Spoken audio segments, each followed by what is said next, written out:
انا مش حقل تجارب يا كابتن حسام حسن. منتخب مصر الحقيقي اللي انت بتدربه احنا شفناه من الدقيقه 62 لحد الدقيقه 95 النهارده. ده منتخب مصر الحقيقي اللي الشعب المصري كان بيهيج على القهوه بسببه. النهارده في فرحه عارمه في مصر.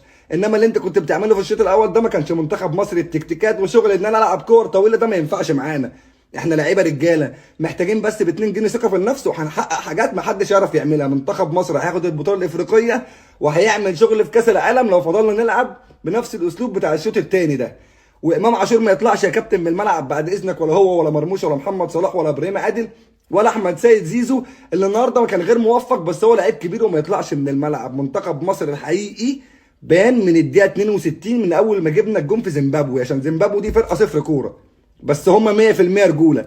بيلعبك بيحاربك، هو ما كانش بيلعب كوره، هو صفر فنيات وصفر كوره. كل اللي بيلعبه بيلعب على هجمه المرتده، هو نفسه يخطف فيه الجون.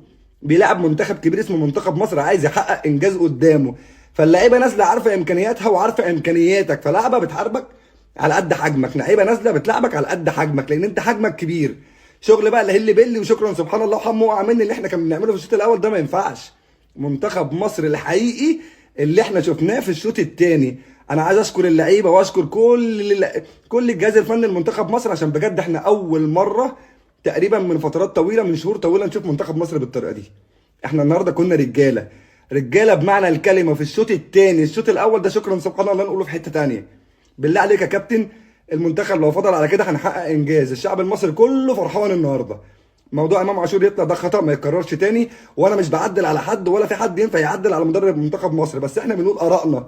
احنا اللي شايفين من التلفزيون واحد زي امام عاشور النهارده وصل الكره لحد الجون 3 مرات لوحده، مضيع 3 اجوان في اول نص ساعه او في اول تلت ساعه تقريبا. فيطلع ليه من الملعب؟ الحمد لله على المكسب، الحمد لله على الفوز، وهدفين 1-0 وثلاث نقط، احلى 3 نقط. ومنتخب مصر الحقيقي رجع. الف مبروك يا رجاله. عدم الجديه وعدم التنفيذ. جرى وراك جدي يا بعيد، يرزعك واحده يلزقك في حيطه يجيب اجلك وتبقاها مستديره. عشان احنا بنسيب ال 120 مليون مواطن ونروح نجيب الناس اللي شكرا سبحان الله نحطهم في النادي. النيابه العامه كان كلامها واضح وصريح. النيابه العامه فضل تقول لهم احنا عملنا معاكم كل حاجه.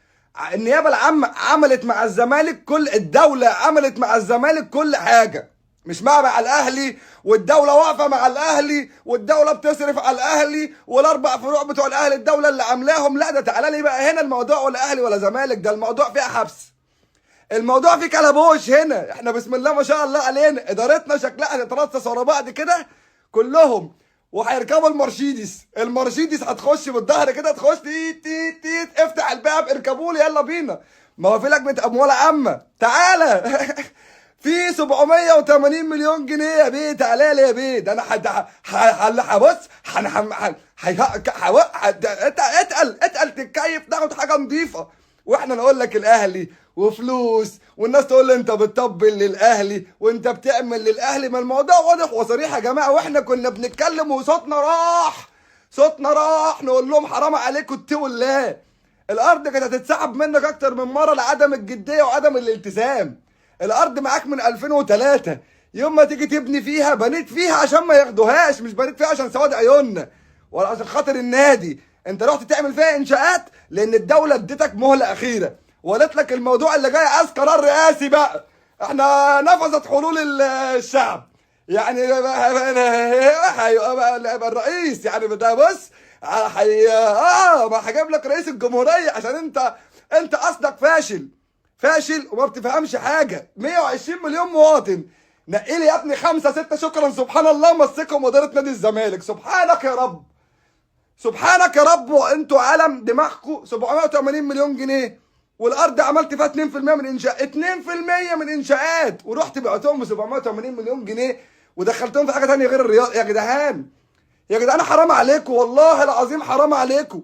النادي هيقفل، طب النيابه تعمل ايه؟ الدوله تعمل ايه معانا؟ ما هو بص الجمهور احنا عاطفيين، احنا مالناش دعوه باللي بيحصل. انا جمهور، انا راجل زملكاوي، انا على العاطفه بدافع عن النادي بحكم العاطفه. انا لا راجل وزير ولا رئيس ولا اعرف حاجه في القانون خالص، بس قرار النيابه النهارده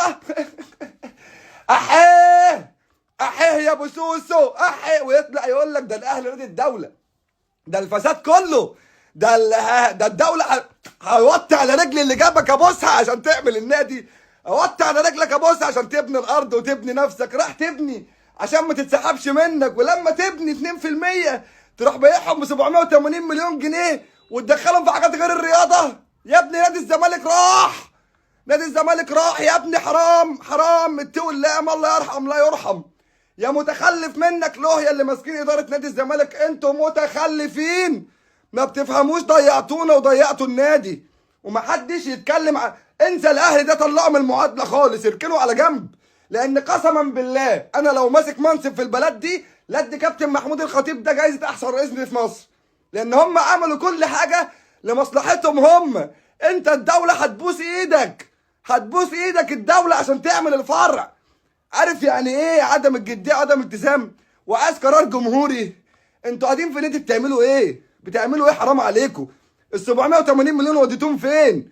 علينا 2 مليار ونص ديون غير ال 780 مليون، والارض كمان اتسحبت. قلع البنطلون، عايزه بالمره يا كابتن حسين يا لبيب، عايزه. انت وعدتنا بايه؟ انت قلت لنا ايه قبل ما تخش النادي؟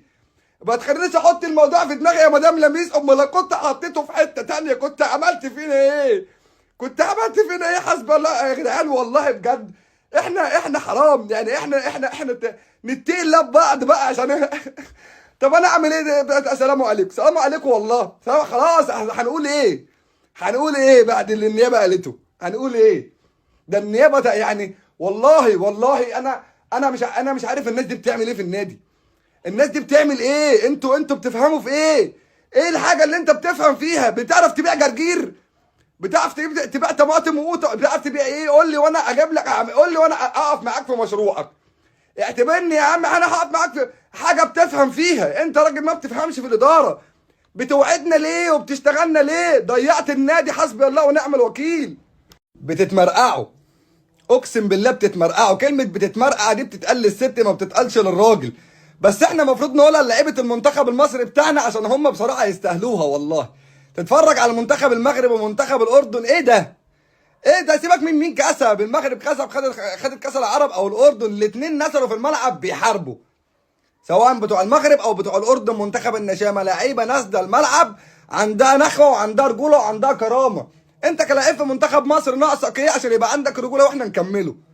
يعني انت لو بتلعب في منتخب مصر زي كابتن حلمي طولان طلع بيقول لك انا كلمت ناصر منسي بعت له مع الونش وقال لك انا اعتذر، كلمت عبد الله سعيد قال لك انا اعتذر، كلمت احمد حجازي في السعوديه قال لك انا اعتذر، وقبلها بفتره طلع قال لك ان كابتن حسام حسن ما عندوش ولا فنيات ولا تكتيكات. احنا بنخبط في بعض وبنشتم في بعض، وهم بسم الله ما شاء الله عليهم، الله يبارك لهم والله العظيم، لعيبه رجاله، سواء منتخب الاردن ولا منتخب المغرب. وكان معروف ان منتخب الاردن من اول ماتش احنا اتفرجنا عليه هيوصل للنهائي. ليه؟ لان هم لعيبه رجاله، وحتى لو كانوا خسروا وما وصلوش للنهائي برضه كنا هنقول عليهم لعيبه رجاله. انت كلاعب في منتخب مصر ناقصك ايه عشان تنزل الملعب راجل؟ ما هو معلش ما تقنعنيش، كان عندك وائل جمعه، حسني عبد ربه، وابو تريكه وعمرو زكي وعصام الحضري. كان عندك جيل بياكل الاخضر باليابس بالجلع باللابس، وكانت لعيبه رجاله ما بتاخدش الارقام اللي انتوا بتاخدوها. وكان في شغل، وكان في كابتن حسن شحاته بيقف يبرق لهم على الخط بيقلب الدنيا. ده كابتن حسن شحاته مسح بيهم غرفه الملابس ما بين الشوطين في ماتش البرازيل، ونزلنا فرجنا البرازيل يا بيه وايطاليا. انت مش بتتكلم على انا بلاعب الكويت ولا مش عارف بقول لك برازيل وايطاليا. ما قلتلكش المنتخبات اللي هي مع كامل احترامنا ليها اقل في الامكانيات من المنتخبات دي، وكانت اللعيبه دي ما بتاخدش ربع المبالغ اللي انت بتاخدها دلوقتي سواء في الانديه او في المنتخبات. انت ناقصك ايه عشان تبقى شبه الجيل ده؟ ما احنا 120 مليون مواطن بنتفرجوا. كلمه منتخب مصر دي تعني الجميع، ما تعنينيش انا كزملكاوي ولا تعنيك انت كاهلاوي ولا اسماعيلاوي ولا اتحداوي ولا بورسعيد. كل الكلام ده احنا كوكتيل كده ببعض بيتضرب في الخلاط اسمه منتخب مصر. فانت عندك كل جماهير الكره المصريه واقفه وراك ومستنياك تفرحها. ده الكوره هي الفرحه الوحيده اللي احنا بنحس بيها في ظل الظروف السوداء اللي احنا عايشينها دي. فانت كلاعب في منتخب مصر ناقصك ايه يا عم؟ قول لي يا عم انت عايز ايه يا عم؟ نروق عليك والله العظيم بجد، نروق. نقول لي انت تقول واحنا ننفذ، قول لي انت ايه اللي ناقصك واحنا ننفذه، واحنا معاك في اي حاجه. انما بالاسلوب ده احنا شكلنا وحش، شكلنا وحش.